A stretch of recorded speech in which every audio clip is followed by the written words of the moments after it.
Now, you've all been tweeting about a range of different topics throughout the week. Let's have a quick look at what you've been talking about. In light of the Egyptian government's decision to ban Muslim Brotherhood's activities, the people have taken to Twitter.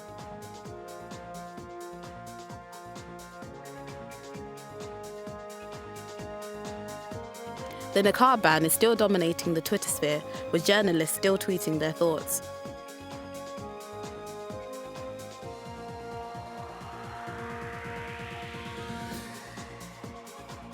Syria is still trending with the desperate situation at hand.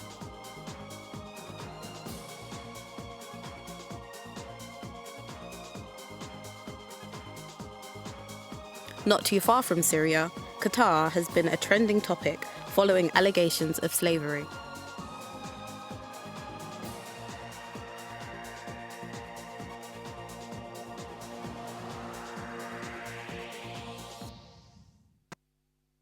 Okay, so I'd like to ask our panelists about Qatar, actually.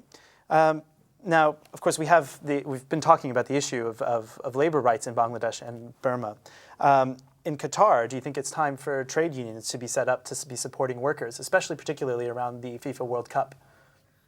Ruhul? Yeah, I think most definitely it's needed. I mean, if we look at the example of Dubai, I mean, I spent some time there and I visited a lot of the workers where they lived in their conditions and everything, and it was quite horrific. You know, there was a room, a very small room, and there was 30 people that actually lived in that room in shifts. Okay. So when some people came in the morning, from work, they would sleep there for 8 to 10 hours, and then another shift of people would sleep after that. Thanks. So and Sam, what do you think about trade unions in Qatar? I mean, I think that's the only way really to get things improved. The situation in Qatar is even more difficult because most of the workers who are employed there are migrant workers, so they're well away from home, they're reliant on their employers to maintain their visas, and they're in an incredibly vulnerable position, and that makes them very difficult to organise. But I think that's the only way really that we can see an improvement in the conditions. Okay, thank you very much. Now, just 2 days ago, there was a suspected bomb attack at the East London Mosque. With more information, here's YasminKhatun. Over the last 4 months, masjids up and down the country have faced a higher than normal threat. This comes as racial and religious tensions were exacerbated after the attack of a soldier on the streets of London.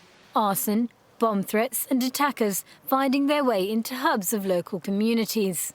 A masjid in North London suffered from an arson attack, and just on Wednesday, the East London Mosque and London Muslim Centre was faced with a bomb threat. I spoke to director Dilwar Khan, who told me about what happened. Yesterday at about 11:45, some police officers came and they said that they received a phone call from somebody saying that there's a bomb in the building and they need to check the whole building. So we came down, all of the staff, we came down and the police advised us to evacuate the whole building, so we put the alarm on. Delwar tells me that the masjid regularly receives hate mail and just a few weeks ago was faced with a battle when the EDL declared they wanted to march through the borough right past the masjid. We have reported to the police, but it's very difficult for the police to do anything unless there is some sort of forensic evidence, which matches what they have on their record already. Unable to do so, the far-right group were met by protesters from the borough, including various political figures, with numbers dwarfing that of the EDL. Although this recent attack on the masjid has frightened some worshippers. If it happens regularly and it's a hoax, and then one day it really happens, and if we don't take it seriously, I mean, it will be a lot of inconvenience for us. Each time we receive a hoax bomb threat, then we have to evacuate the building, and especially if it happens during the prayer time, it will be a lot of, it could cause a lot of problems for us. The East End has a diverse population with both religious and cultural differences, and their masjids serve as hubs for the local and wider community. The East London Mosque has worshippers who visit from all over the world and regularly host numbers well into their thousands. A masjid for prayer, exhibitions, schools and a lot more. The feeling here is that barracks will be tightened to ensure this public institution is kept safe. With me in the studio to discuss what happened in East London is Shaynal Khan, Assistant Director of the London Muslim Centre, and Glyn Robbins from United East End. Shaynal, as the Assistant Director, can you tell us what kind of effect that these kinds of threats have on the congregation? Well, the East London Mosque is a very visible organisation. It's always been in the limelight. Even straight after the 7/7 bombings, we've been receiving bomb scares, threats, hate mail, vandalism upon the buildings and so forth. So it's not anything new, but I must say that it has been particularly heightened post the Woolwich incidents. And I think with the rise of the far right, it's made things quite unbearable.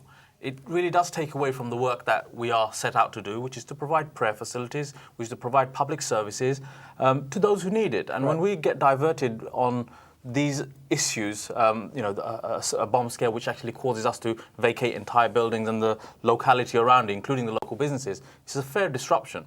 And I think it's not in keeping with what we want to achieve as a mosque. Sure. Glyn, over to you. Tower Hamlets is a place where we've had a lot of kind of incidents of the far right and a lot of tensions. As a Tower Hamlets resident, how does this kind of incident make you feel? Well, as you say, it's a long history. Sometimes we trace it back to the Battle of Cable Street in 1936, which is a very important date in the Labour movement's history in the country as a whole, and not just in the East End. But we are proud of our tradition of opposing the forces of reaction and intolerance. So, as Shaynal was indicated, I think all of us feel that there are better ways of spending our time, more productive and useful things that we could be doing. But what we cannot do is ignore the threat.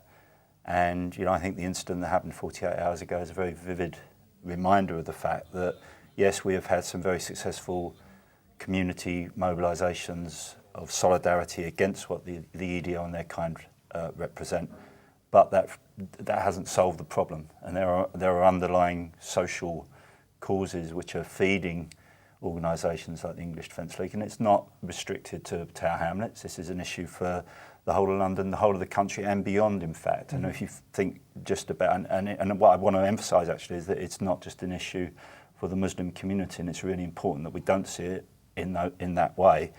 For example, the far right in Greece murdered a left-wing activist a few weeks ago. This is a part of a bigger pattern, and we need to recognise what that pattern is. So how do you see the community of Tower Hamlets or the community in Greater London, or even scaling that out even further? What kind of measures are available to us to sort of work against this trend? Well, I mean, to oversimplify, but what we've managed to do in Tower Hamlets is to, as the title of the organisation says, be united. In a way, what we do is put our differences on other issues to one side for the purpose of combating this much more serious threat from the far right. So, we have all kinds of different organisations in the room, trade unions, faith organisations, people with no religious beliefs, and all kinds of other people from the community. And that's, I think, is the way to do it. Okay, thank you. Shaynal, how do you think that the police can be doing a better job protecting the mosque? For example, we've heard that there's been a large increase in hate crimes and hate mail sent to the mosque.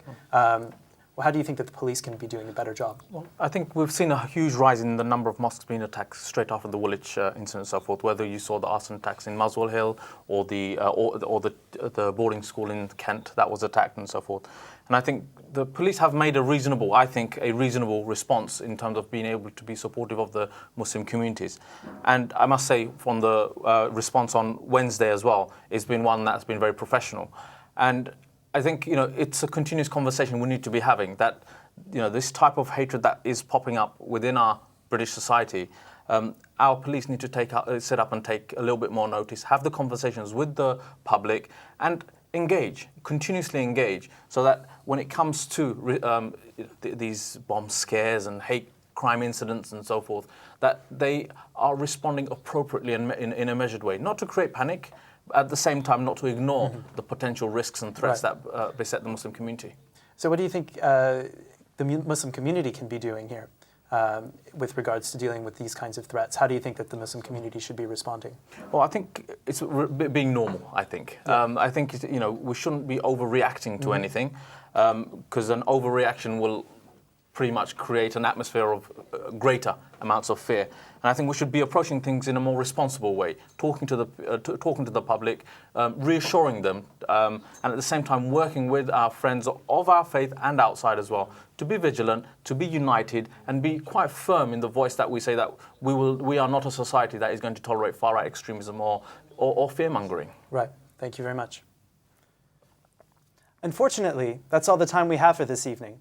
I want to thank all of my guests, RuhulTarafdar, Sam Maher, Shaynal Khan, and Glyn Robbins for joining us, and of course all of you at home for watching. Remember to keep up with the Twitter conversation using #TheReport, and we will be following stories throughout the week, so do keep tweeting. For now, we'll leave you with some scenes from outside the protest in the Russian embassy in Canberra, calling for the release of 30 activists held in custody over a protest against offshore oil drilling in the Arctic. Do tune in next week to join us for your report. Assalamu alaikum.